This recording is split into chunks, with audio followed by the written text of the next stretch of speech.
Hey everybody, and welcome to Gallivanter Overlanding, where we're all about Jeeps, antiques, and anything outdoors.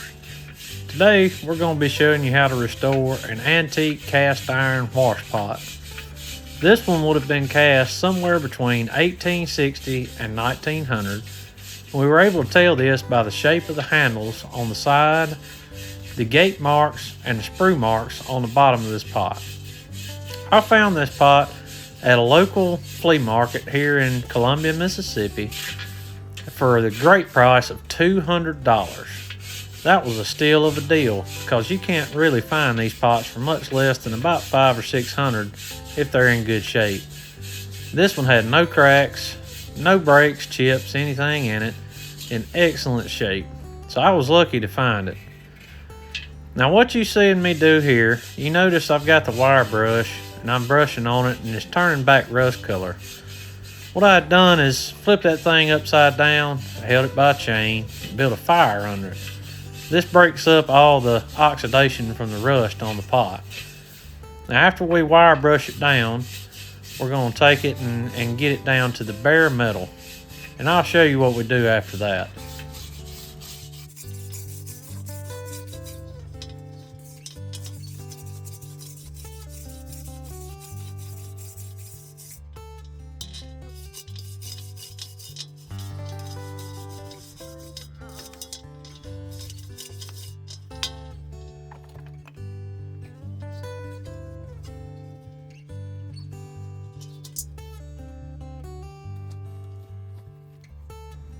After getting the inside of the pot wire brushed pretty good, I decided to flip it up on the table and try to get the outside. And you can notice it's pretty tough stuff here on the outside. So I decided after all this hard work, hand brushing it and everything, to grab a grinder with a wire brush on it. After wire brushing it with a grinder, I grabbed a piece of about 400 grit sandpaper and decided to kind of give it a good sanding on the outside, get that finish down a little bit smoother, remove a little bit more of that old crud that had been burnt onto this pot probably 100 years ago, to try to smooth this thing up where it looks really nice in a finished product.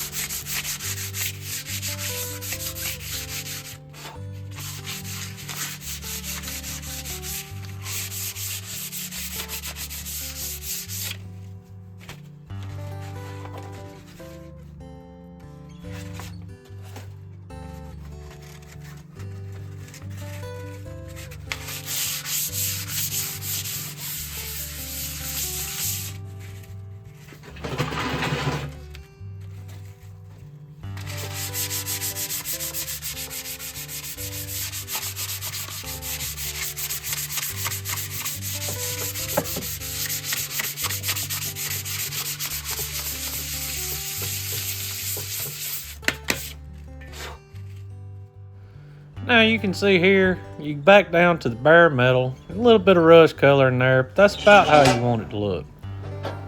Now, what I've done here is just got water, no soap or anything in it. I'm taking a rag and I'm going to wipe out all the old rust dust out of there that built up after all the grinding and sanding and everything else that we had to do to knock the rust off of this pot. Now, you want to make sure that you don't let that water just lay on there for too long. You only want your rag to just be damp enough to pick up the dust off of the surface of the pot. Too much water and it's just going to rust right back up on you and you're going to have to start over again.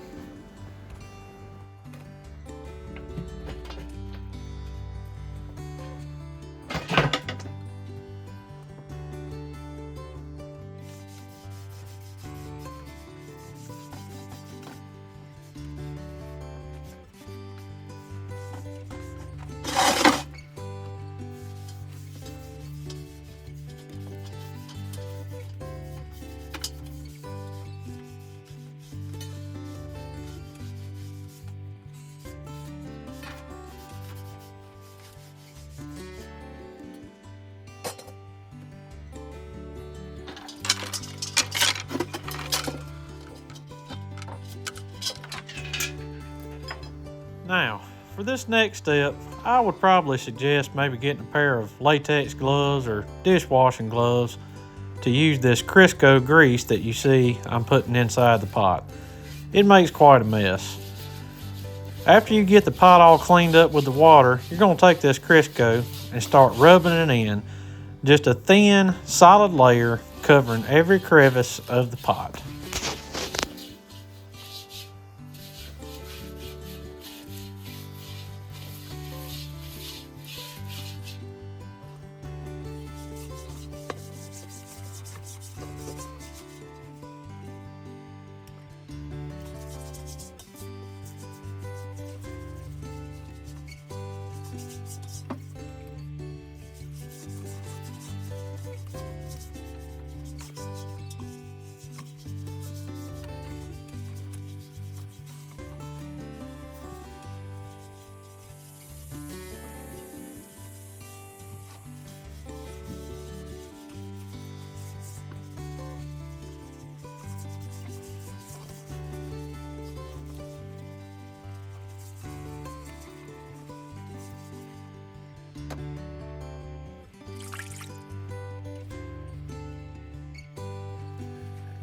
Now that the inside of the pot is coated, we're going to flip it over and do the outside. Now, since we have to hook a chain from each side, right here as I'm showing, what you're going to want to do is take a line of grease, go all the way across the pot where the chain is going to lay.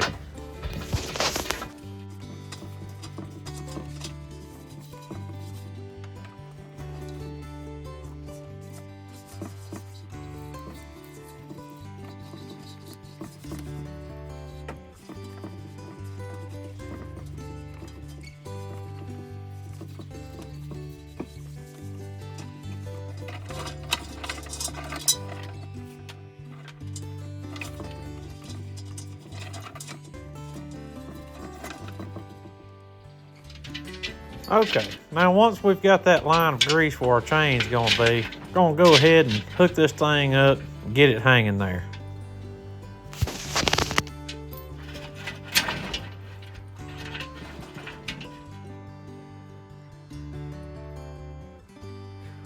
The main purpose of only doing that line where the chain's at when you hang it is because these things are quite large, kind of hard to handle, especially upside down. And you don't want that grease just getting all over your shirt, your pants, as you're trying to pick it up to hang it onto the chain.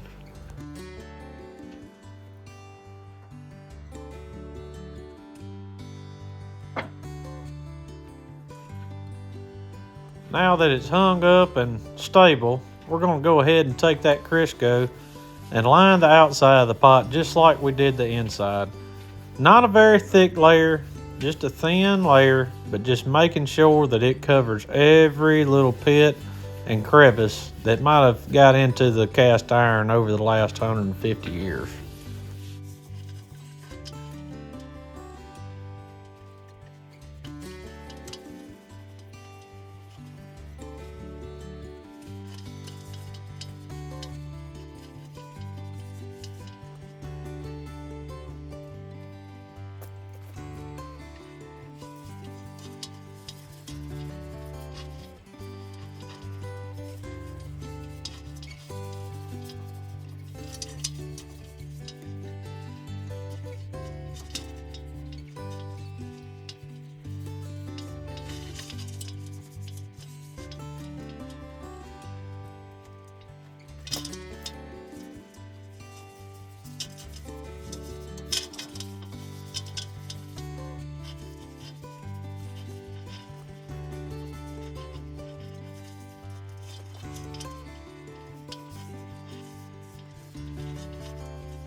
All right, now to the most important part of restoring cast iron, the seasoning process. You notice I've got a little propane burner right up under there that I found on Amazon for fairly cheap, because down here in South Mississippi, it's been a very dry year. We're under a burn ban, so haven't been able to burn any open fires. We've got this pot hanging just a few inches above this fire because you don't want to get it too hot but you want to get that Crisco to what they call the smoke point. That's going to be somewhere around about 450 degrees.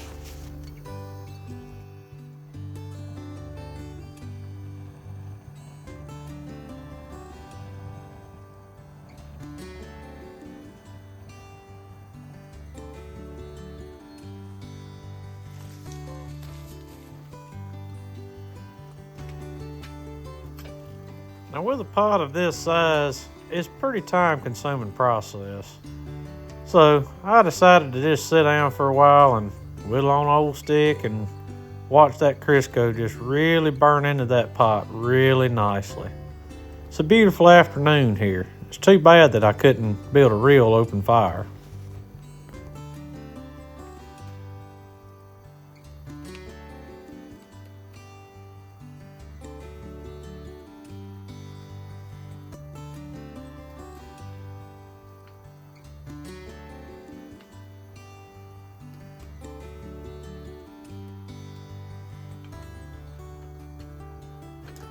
Now this little thing I'm picking up is a infrared thermometer gun. It's a really handy tool doing this kind of thing because it gives a pretty accurate reading on the temperature of the surface. So we can know when we're getting about where we want to be for that Crisco to set in and season this pot correctly.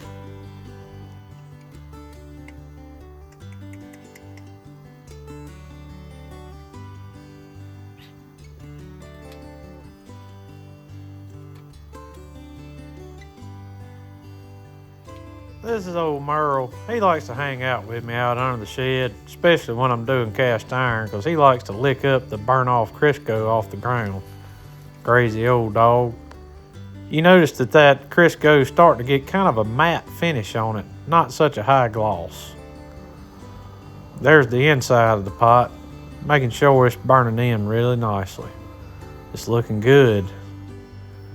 Now you can see it's turned pretty black looking and kind of that good matte finish on it. This pot is coming out really nicely.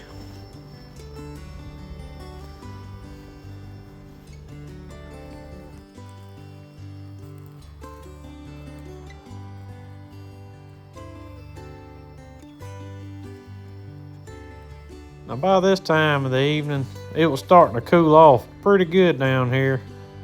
So I decided to take my old homemade potbelly stove and build me a fire where I could warm up out here. Old Merle's teeth done started chattering on me.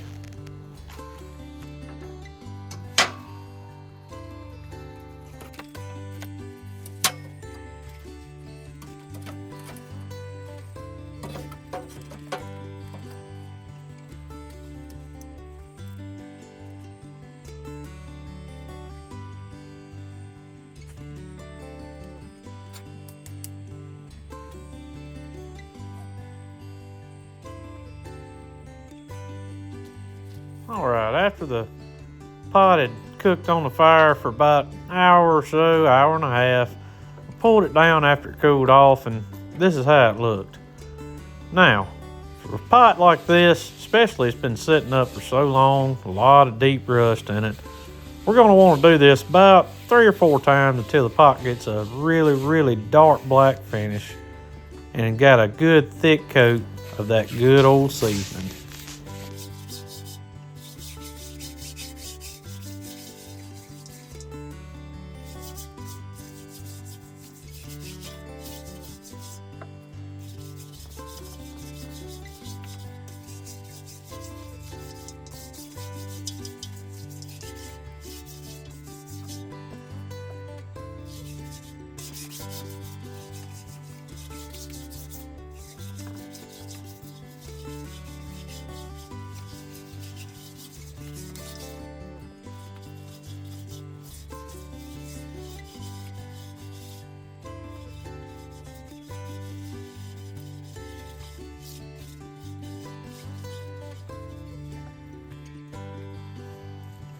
Now, we're back over the fire again for the second coat. Got old Merle hanging out with me, and he's just salivating over this Crisco. He's been licking it up off the dirt. Don't know how he can do that, but he sure loves it. We're gonna salve it down real good again on the outside with just a nice thin coat, making sure we cover every area on the pot, including the legs. You want it all to be seasoned, or it has to sit outside, which a pot this size, most of the time that's where it's gonna be. You don't want that moisture getting to it and causing rust. As long as you got it salved down good all over the pot, you shouldn't have any trouble.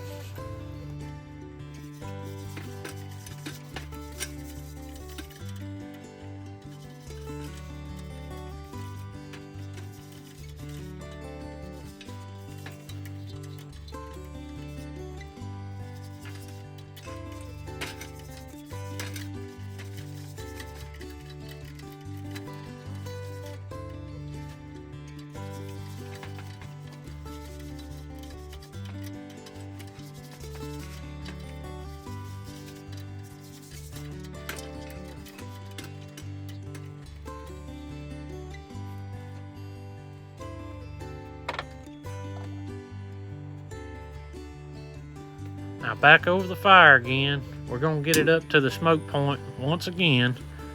And that's about 450 degrees surface temperature. That's where that Crisco just cures in really good. You see that smoke there.